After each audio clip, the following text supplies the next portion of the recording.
Salut à tous, à quoi ressemblera notre vie connectée dans quelques années? Regardez ces innovations que nous avons dénichées pour vous.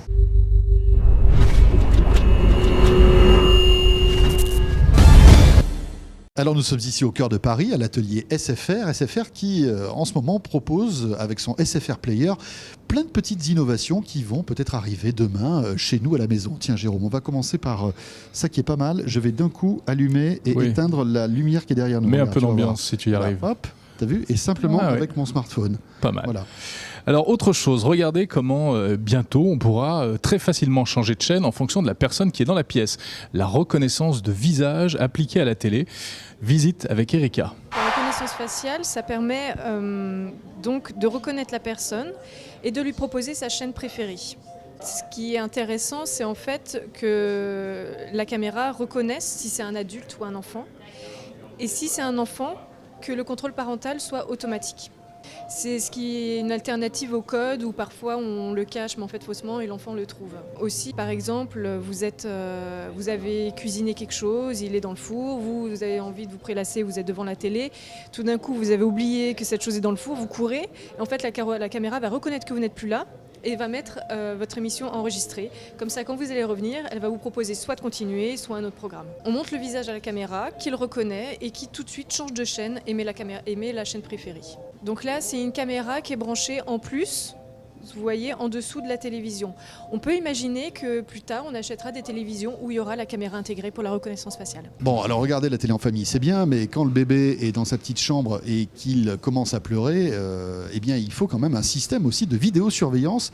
Regardez ce système innovant connecté en Wi-Fi sur n'importe quelle tablette. Alors, c'est une petite boîte. Cette petite boîte s'appelle le Smart Baby Motor. On ouvre la boîte et tout au-dessus, en fait, on a une vidéo, ce qui permet de filmer le bébé pendant qu'il dort. Donc, on met le Smart Baby Motor devant le bébé et nous, on est avec notre iPad ou un autre tabloïd dans une autre pièce de la maison. Donc, on peut se rendre compte à peu près de son état, s'il dort ou s'il pleure. On peut le prendre en photo parce que tout d'un coup, on se rend compte qu'il est trop mignon. Là, on se rend compte aussi, peut-être qu'il pleure un petit peu, alors on peut lui mettre une petite berceuse et on peut en même temps lui mettre une petite veilleuse. Tout ce qui est berceuse et veilleuse sont réglables, modulables dans tous les réglages. C'est-à-dire pour la veilleuse, on peut lui mettre de la lumière rouge, rose, jaune, bleue, en fait, selon le goût du bébé. Et il y a aussi un micro qui est intégré, comme ça on appuie et on peut parler au bébé. Ce Smart Baby Motor nous indique en même temps la température de la pièce où dort le bébé et aussi le taux d'humidité, ce qui nous permet, si on se rend compte que le bébé il est dans une chambre qui fait trop chaud, il faut peut-être penser à l'aérer. Que vous soyez en 3G, en Wi-Fi, à votre travail ou autre, vous pouvez le regarder. Bon, évidemment, ça ne dispense pas de s'occuper en vrai du bébé. Oui, de temps en temps, il faut aller le voir quand même. Hein. Mais enfin, au moins, c'est bien. On peut aller, par exemple, chez des amis dans le quartier et surveiller son enfant à distance. Autre chose, le matin chez vous, vous avez peut-être été confronté à ce problème. Il faut regarder dans le miroir et puis en même temps, on veut changer de chaîne à la radio, on veut regarder éventuellement des vidéos, de la télé. Eh bien, la télé et la radio intégrées dans le miroir, c'est déjà une réalité. C'est-à-dire c'est un miroir tactile, donc là vous avez le choix entre la radio ou la vidéo. Si admettons je veux la radio, on a le choix pour l'instant de 6 radios, on choisit. Donc vous voyez avec le doigt je touche, là on me propose des émissions et ça va se mettre en route. En sachant que pour l'instant ce sont des podcasts, c'est-à-dire des petites émissions enregistrées. Donc pareil, on a des petites émissions de télé qu'on peut choisir.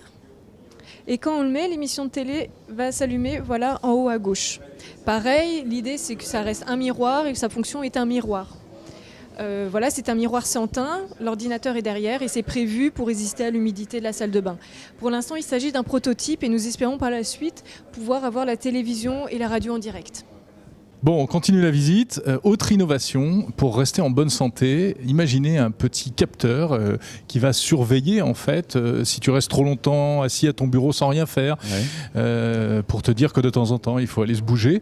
Eh bien ça existe, c'est commercialisé ces jours-ci, regardez. Alors le Fitbit, c'est ce petit appareil qui est très léger, avec un claps, donc on peut le mettre à la ceinture, dans un sac ou dans la poche.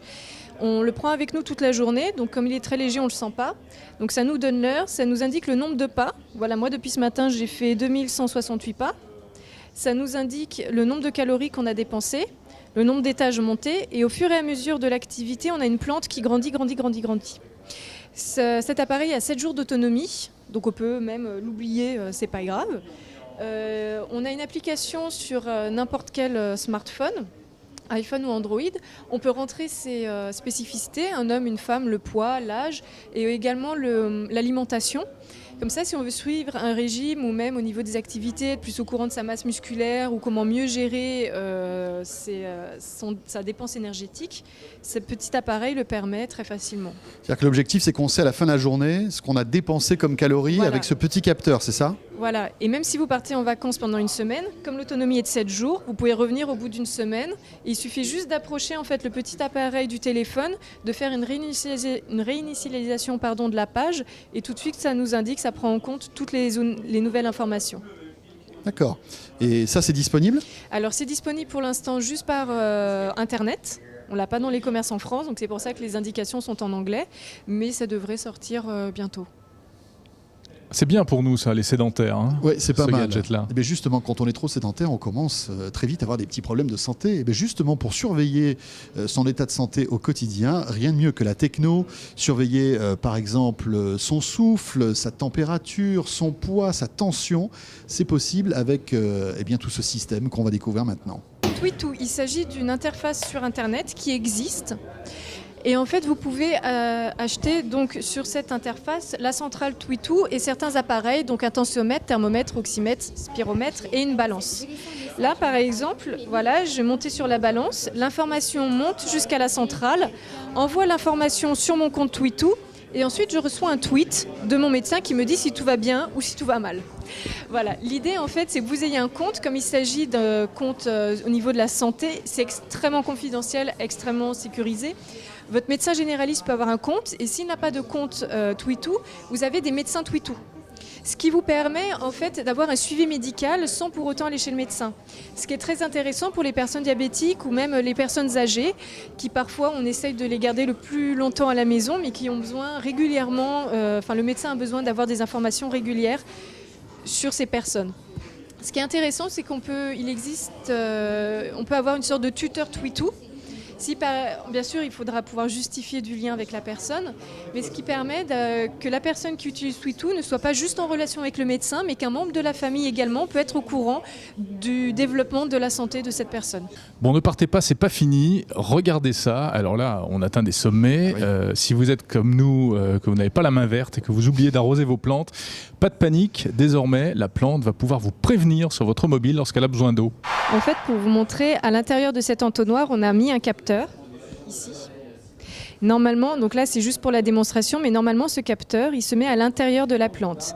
C'est-à-dire il s'agit d'un do it yourself, alors vous achetez votre capteur, vous le paramétrez en fonction de la plante, en fonction de ses besoins en eau. Ensuite vous le mettez donc ce capteur dans la plante. Ce capteur va capter le taux d'humidité, voir s'il reste assez d'eau et s'il n'en reste pas assez, va vous envoyer un tweet pour vous prévenir que la plante a soif. Donc en gros si vous n'avez pas la main verte, ça vous permet enfin de la voir.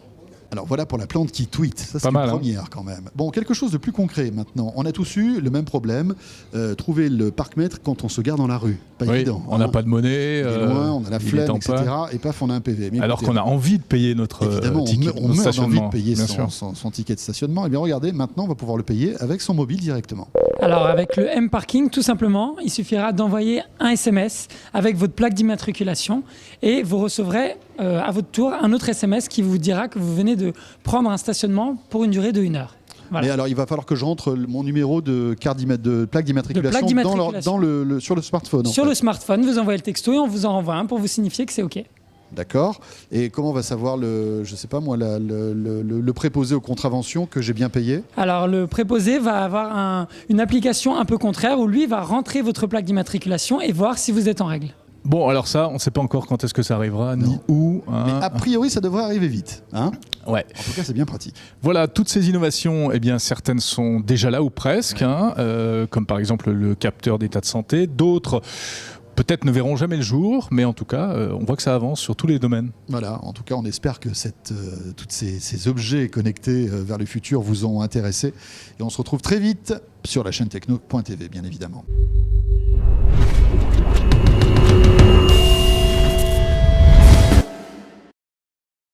Et le souci, c'est que c'est quand même assez fastidieux. Il faut aller à une espèce de petite machine, prendre un ticket. Oui, ça l'installer s'appelle un dans parc-mètre. le parc-mètre, laisser le papier derrière le pare-brise.